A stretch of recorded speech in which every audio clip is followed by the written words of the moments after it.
ইফতার তাড়াতাড়ি করে কইরো। আল্লাহর নবী বলছে উম্মত সেহরি দেরি করে খাইও, মানে কষ্ট যাতে না হয়। ইফতার করো তাড়াতাড়ি, যাতে সময় হইছে সাথে সাথে ইফতার করো, এর মধ্যেই বরকত।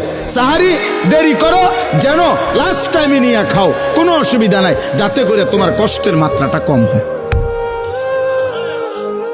মানে সব মিলাইয়া রব্বুল আলামিন চেয়েছেন আমার বান্দার যেন আরাম হয়, কষ্ট না হয়। ইউরিদুল্লাহু বিকুমুল ইউসরা ওয়ালা ইউরিদু বিকুমুল উসরা। একদিকে তো সহজ করার জন্য এত ব্যবস্থাপনা করেছেন, আবার আরেক দিকে নেকি।